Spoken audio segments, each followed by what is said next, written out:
Welcome, D20 players. Let's take a look at Vecna Chapter 4 and see if we can put more player agency into this one and more challenge into this one to make it fun for you and for your players. There will be spoilers here, so if you're a player, please come back after you play the adventure.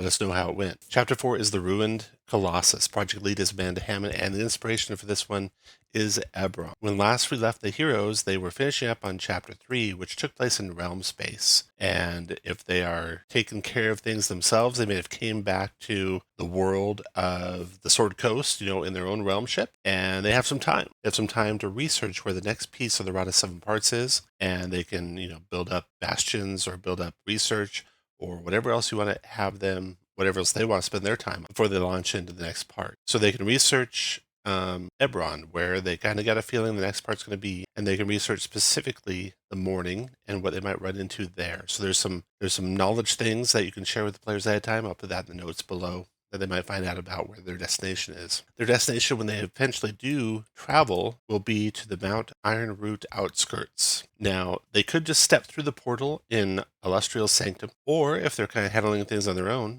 they could have recalled that there's a driftglobe in Chapter 1 in the Dolindar Vault that has maps of the gate towns, and you can put on there that one of the gate towns actually travels to Eberron, and they could go through that, do that on their own. They might find in their research that it's going to be difficult when they get to the Mournland to track down the next piece, and there are things called docents that can help them track that down, or you can have Alustriel tell them, as the adventure says. And the last part of the plot is basically step through that portal, find the piece of the Rod of Seven Parts, overcome the Blade faction that is looking for it, and maybe align themselves with the other factions that are against the Blades. So speaking of factions, there's 3 of them. There are the Warforged Pilgrims, which are peaceful folk that are wandering through this moorland, searching for friendly travelers and artifacts. There are Cyran Veterans, specifically a group called the Turquoise Spear, a small platoon of ex-soldiers, in fact there's only 3 of them left, that are scouring the moorland for relics. And then lastly, there's the Lord of Blades contingent, which is violent followers of the bloodthirsty warmonger called the Lord of Blades. And I like putting big challenges in here, and I think it's perfect to bring the Lord of Blades in. So the Lord of Blades got come in here. I brought the Lord of Blades version that I used from an adventure series called the Oracle of War, and I believe he was in the 18th adventure. Let me double check that real quick. Correct that. He's from the 19th adventure of Oracle of War. And in that one, he is challenge rating 18, so that's why I have him here. Challenge rating 18, Lord of Blades. He's got legendary actions, legendary resistances, lots of spells, does lots of damage. Good opponent for the party, I think, at this level. 13th level for this adventure. So you can find, if you don't use that one, you can find lots of stat blocks for the Lord of Blades. And I would take his default one, I'd ramp him up quite a bit. You'll see that the party can take that at their level. Okay, so there's a couple secrets the party can get. One is from the Warforged Pilgrims, Mercy. There, they left a friend of theirs behind in a ruined Colossus, so you're going to find their friend in the adventure. And then the other one is from the Cyran Veterans, and they lost some valuable magic items and some valuable money. You can find those 2 secrets out. Umberto's researching on the secrets. The party's got some secrets now, right? So they can spend those secrets to gain advantage on D20 rolls for a minute. And boy, I've been ramping up the challenge for my party, and they haven't used that yet. I'm not sure what they're waiting for, but you definitely need to ramp it up on your party until they're starting to use those resources up. And then Umberto, I've been using him. This is the character from the very first adventure in the series, who is a historian. Using him to kind of research on Vecna and share stuff with the party when the party comes back to him and asks them any more research, any more information you have about Vecna. So going through the story, and that story I'll put in the link below. That story is on D&D Beyond, kind of a history of Vecna that he can share. Okay, so like we said, the player's at 13th level now, and I'm using the challenge system based kind of on the lazy DM's challenge system. I'll put a link below for that. But at this level, level 13, kind of the threshold of delay encounter would be total CR of 43, which is wide enormous. And you'll find most of the CRs of the encounters of the adventure are way below that. And it's just a cakewalk, like most of them have been so far. So if you want to make it challenging, you can ramp that up a lot. And how did I do that? Well, okay, so the party's going to come in here into Mount Iron Root outskirts. They're going to start right here at the portal. And then from the portal, they can go wherever they want. They can start exploring Colossi. They can see there's a big bridge across the river there. They can go check that out. And they can go to a village that they can see way out in the distance. And time is, and travel is, kind of spread out here. I like to compress that where I can to get encounters in the same day. Otherwise, challenges of encounters on travel are just really low. So I'd try and run as many of the encounters before they get to the village into the same day as I could. I'd kind of shrink down the distances that the adventure has, so that could happen. First place my party went was to a ruined Warforged. I'm using maps here from Heroic Maps, and I'll have a link for that below. Here's the Sanctum, Alustriel Sanctum, and then here is a ruined Warforged. And one thing the party can run to out in their travels, out and about at any time, is the Blade faction. And so I have 4 members of the Blade faction. This would be a total CR of 32. Remember, 43 is the deadly threshold. 32 is still going to be very challenging, though, for a high-level party. And so when they get to their first ruined Colossi, they could check, you could add that encounter in there. That's what I did. And then the next place the party that I was running was to the bridge. The bridge you can see is right here. Kind of a natural progression. They went to the Colossi first, bridge second. And at the bridge they find, and these bears I don't have visible when they first arrived, they find the Cyran refugees here, the veterans. And they're friendly. The party approached them friendly, and they were friendly. They asked them to come and sit by the fire. And then I had the blaze bears attack. 3 blaze bears. These things are pretty tough, but 3 of them comes up to total challenge rating of 36. They were 12 each. Really tough fight. I only had 4 players when I was doing this, so 36 was probably actually almost above the deadly. And now they can make friends with the veterans, and whatever order they come to, they could have gone to the village first.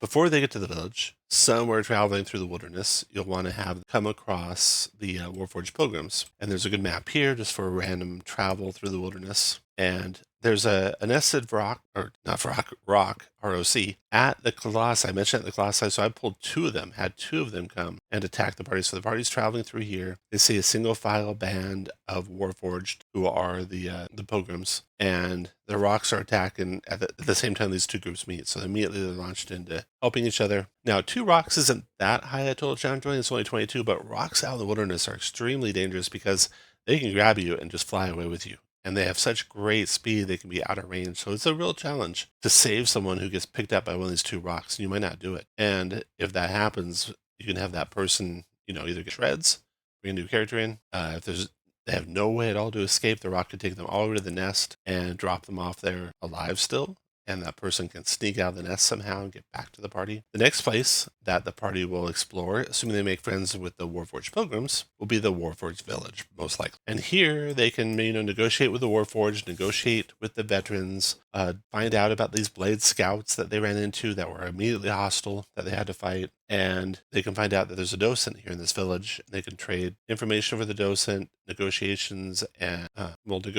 for the Docent, peacemaking for the Docent between the various factions. And then once they have that in their hand, then they'll know which of the Ruined Warforged to go to. Now, the party could, come up with some other way to do it, and that's all perfectly good. The one Warforged that they're going for is this one over here on the east side of the map. That's kind of in a sitting position, and they'll have directions to that with the Docent for sure. Otherwise, they could just explore and get to it as well if they have some other way. So that's where I broke the first session, and the pacing for 4-hour sessions basically was that, and then exploring the Ruined Colossus. And exploring the Ruined Colossus, I added some tough encounters there, and I almost went too long in that session, so you might even go to 3, depending on how fast you guys play. Okay, so now the Ruined Colossus. This is a really cool map here. Heroic Maps again did this one. Here you go. And it would be good to put the side view from the adventure in there, so the party gets a feel for how this Colossus is and how this cave goes into the mountainside. That'll probably lead up into the Colossus. Inside the cave, they have a couple of flying swords that'll come at the party. I put 5 animated armor, 5 flying swords. There's 5 warriors in here. And that's a total CR6, so they'll probably wipe through that. That's fine to have a few low CR things. And then the old Cyran unit here, they who have turned into Fomorians, I put 3 Fomorians there. And that's a total CR 24. And then the party can wander through these caves. They can find Filch, which will help them. It is part of a secret that they know. And at any time, they could be harassed. And do this whenever it makes sense by more blades. And these blades are trying to stop the party from getting up to the top. And what's happening up at the top? You can leave it as written, or I made it so that it was actually the Lord of Blades that was up there, getting the rod. It would confront the party when the party came up.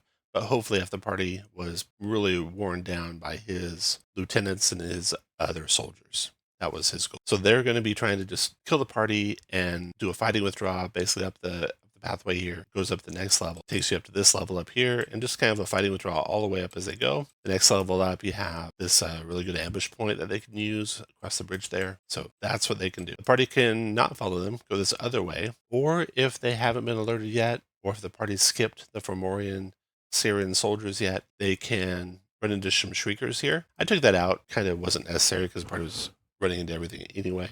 So we just skipped the shriekers when we did it. Then they come into the Colossus. This is a really cool thing to explore. They can climb up into it, run into a ghost that they can find out information about how this Colossus came to be here. They can explore these tunnels. Another ghost gives them more information. There's a blaze bear here, but they've already fought 4 or 3 of them when I ran this, so I just took him out and skip that little encounter. One blaze bear is not going to be a challenging fight. It's good for resource depletion, so if you have a lot of time, certainly it could still be there. Now the party's finally going to get up to this level, and there's some guards here. There's in the adventure 3 whites, and I had the will-o-wisps actually be like the heads of the whites and came off their shoulders and operate independently of them. An easy little encounter. The party should be able to knock that out real quick, and then they can from there try and clear some rubble and climb even further up. Then they get up to this level, the level of the arms, and there's a table that turns into a stone golem here. Well, stone golem is super easy. One single stone golem. So if you really want to make a good fight, turn that table into 2 iron columns.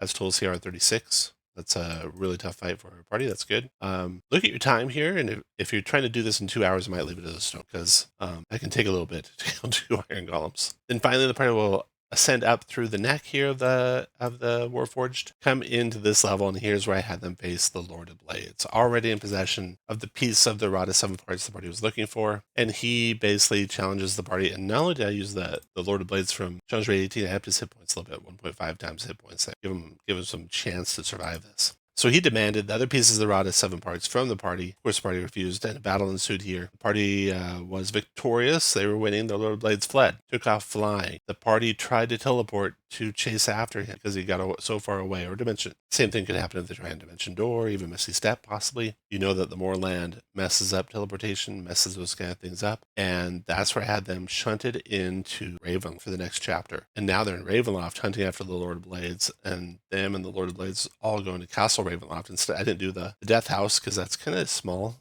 and I wanted some big challenge, and I did a big change to Strahd there. I'll talk to you about that. I didn't use just the Death House Strahd. I did something even bigger than that for Strahd. So when I do the DM tips for Chapter 5, I'll talk about all that stuff. And that's where our group ended it. Now, you could take all these guys out, right? The Lord of Blades doesn't have to be there, and his followers don't have to be there at all. And just have the party do as written in the adventure, where they come up to this brain and try and get the consciousness out of the brain, and to give them the information that they get the Rod of 7 Parts out of them. And they have to go back down to the feet down here, where they can find, here is a elemental gem that the spirit can go into. They get the rod, and then there's kind of a cool self-destruct sequence that happens that they can escape from. So that's a fun way to do it if you don't want to bring the Lord of Blades in. But boy, going to Eberron, I wanted to have something high level for them. So that's how we did it. Rewards. So the rewards are, the encounters are not the encounters are pretty trivial through these adventures, and the rewards are way too low. I mean, these guys are tier 3. They should be fighting very rare magic items. So I added a couple of very rare magic items to it. I'd add even more if they defeated the Lord of Blades himself. It didn't. He got away. So I added Oil of Sharpness, very rare, consumable, a +3 weapon, matching whatever the party might have on one of the blade Warforged, as also a very rare permanent item. We talked about pacing, 2 sessions, 4 hours each, most likely. Maps by heroic maps. Here we have Iron Root locations. So that was everything outside of the Colossus except for the village. Here's the village, Ialos. And then finally, here's the Colossus land. And then I use audio from Tabletop Audio. And I used Antiquarian Study, of course, when they're doing their studying. And then Lonesome West for the doorway to Eberron and exploring Eberron. There are some unique tokens in this adventure, a few of them. Filch and Glaive and Calith and Landro and Mercy. I made minis for all those. I'll put links to that in the description below. Knowledge in the description below. One of my Discord friends came up with the idea that, hey, if they're in the wild, if they're in the area of the morning, they're going to have all those myths, right? Not only is teleport going to be messed up, divination also, but maybe you could do wild magic surges in here. So that'd be an interesting take to add to some of the challenge. I'll show you the whole map, the whole place. I fit. There we go. That is all of Chapter 4 of Vecna. Fun little jaunt into Eberron, facing a lot of Warforged, facing the Lord of Blades, if you want to do it that way. And then back out, and my party got shunted back out, so they don't have any time between 4 and 5. But if your party gets out of there without getting shunted out of there, then they might have some time to do some research before heading to Raven. All right, thank you. Leave any ideas you had how it went when you played it in the chat below, and I will look forward to seeing you all next time.